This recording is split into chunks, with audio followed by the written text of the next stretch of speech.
me chamo Thiago Angelino, sou professor de Geografia dos Amazônias do Colégio NEP e hoje a gente está aqui para a última aula de estudos amazônicos do quarto bimestre, do sexto ano, ok?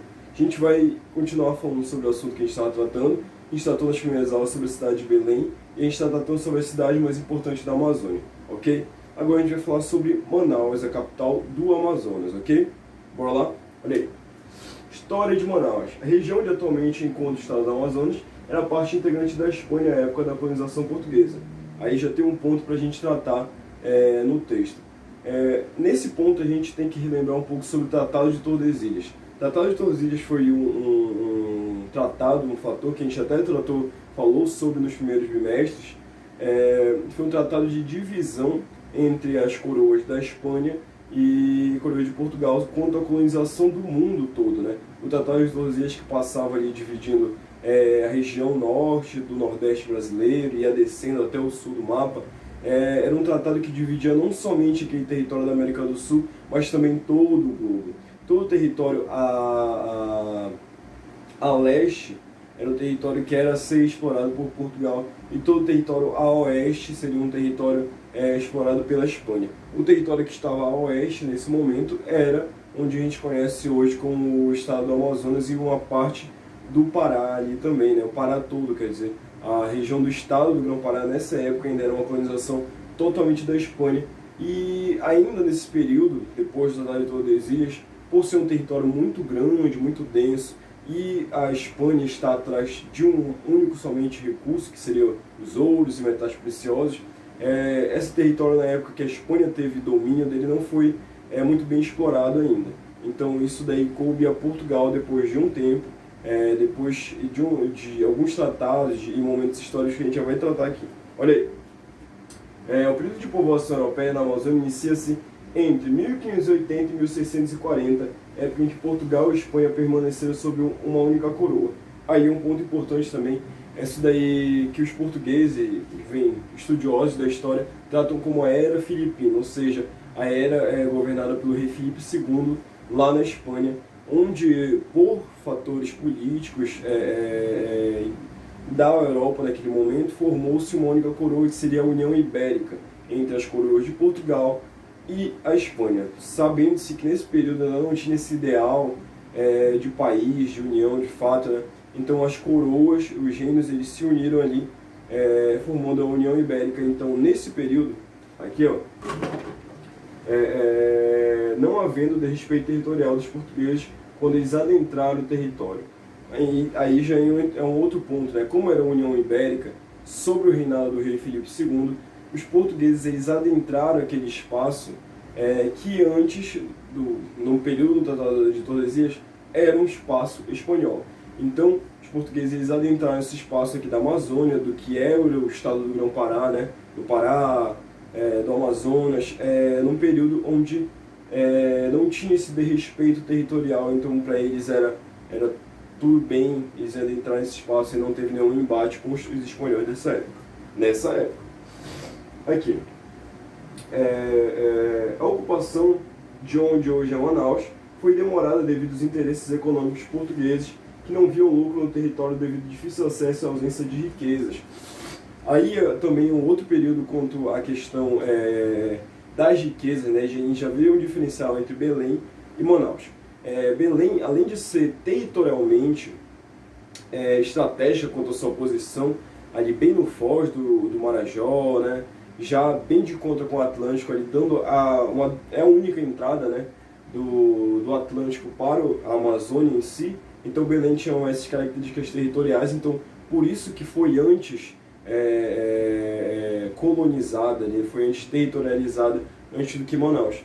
Foi demorada essa ascensão de Manaus como cidade exatamente por não ter muitas coisas lucrativas aos portugueses, diferente de Belém, que além dessa estratégia territorial tinha a questão das drogas do sertão, era mais perto das regiões portuárias,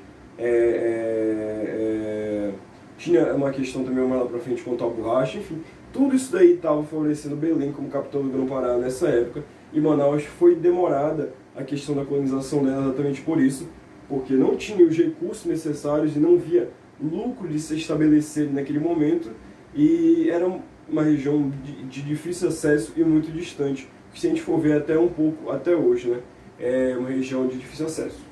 Aí, aqui no território, devido ao difícil acesso dentro dos recursos, em 1542, Francisco de Orellana, né, a gente já estudou sobre ele, que foi o primeiro homem espanhol, né, que conseguiu navegar todo o rio Amazonas. A gente já estudou sobre ele também. Descobre o Rio Negro, região onde se encontra o Forte São José da Barra do Rio Negro, forte esse que ele existe até hoje lá em Manaus, e foi um dos fortes, foi uma das primeiras edificações da cidade de Manaus, que deu esse espaço urbano ali à cidade, né, característica de vila, cidade, etc., quanto à cidade de Manaus. E assim como Belém também surgiu do forte, né, do Forte do Presépio, e que a gente já falou nas outras aulas, Manaus também surgiu a partir de um forte. Ok? Olha aí. Antes foi habitada pela tribo Manaus. Aí a gente já vê o porquê do nome da cidade, né? Manaus, exatamente por causa da tribo Manaus. E a gente vai conhecer um pouco agora como era essa tribo e como é que eles se davam culturalmente e de que forma foi a questão de se adentrar no território da cidade de Manaus. Ok? Olha aí. A tribo Manaus, considerada orgulhosa pelos portugueses, não deixando ser dominada, a dominação só veio a partir de casamentos entre índios da tribo Manaus com as índios da tribo Tuxaua. Aí a gente já vê um ponto, né? A tribo Manaus era considerada muito orgulhosa e aguerrida pelos portugueses. Então foram diversos embates, diversos conflitos que tiveram, conflitos de fato armados mesmo, onde a tribo Manaus, que pelo fato de ser muito numerosa, ela sempre deu de contra mesmo com os portugueses, mesmo os portugueses tendo armas de fogo e maiores recursos. A tribo Manaus, por ser muito volumosa, populosa mesmo, ela conseguia vencer várias batalhas ali contra os portugueses, que só conseguiram adentrar de fato o território da tribo com os casamentos com as indígenas das tribos Tuxaua. A tribo Tuxaua é essa que já tinha sido dominada pelos portugueses, já tinha sido estabelecida ali como uma parceira, né, como uma amiga dos portugueses nesse momento. Então, eles, a partir desses casamentos, a partir de casamentos também de portugueses com indígenas, que tiveram esse apaziguamento dos conflitos ali naquele território, causando também essa forte miscigenação, né, o aparecimento dos caboclos, enfim, dos indígenas ali entre essas duas tribos. Aqui, iniciando uma forte miscigenação, os conflitos de portugueses e a tribo eram intensos, como eu bem disse. Uma das grandes lideranças indígenas da época da tribo foi o índio Ajuricaba. Ele é o indígena, né, o líder ali da tribo Manaus, que ele foi muito conhecido em vários relatos de missionários carmelitas, franciscanos ali no território de Manaus, sempre narravam a história de Ajuricaba, que era um índio muito aguerrido, um grande guerreiro da tribo Manaus, que também se opunha muito à dominação portuguesa, mas ele não se opunha a toda a dominação. Ele era a favor da dominação pelos holandeses, que na cabeça deles eles viam a dominação dos holandeses um pouco mais humana e um pouco mais próxima deles ali, diferente dos portugueses. Então, muitas guerras da tribo Manaus contra os portugueses se deram a partir da liderança do índio Ajuricaba, né? O índio Ajuricaba, que ele sempre se opôs muito aos portugueses, sempre uma voz forte ali, os portugueses não conseguiram dobrar ele como liderança, né? E teve a sua morte de uma forma muito misteriosa. Ele foi levado como prisioneiro para Belém e acabou morrendo no caminho, né? Então, sabe-se ou pensa-se, acha-se que ele tenha morrido nas mãos dos portugueses, né? Como forma de vingança pelos grandes conflitos pelos portugueses que morreram ali e por ele não conseguir dobrar a tribo Manaus nesse período, ok?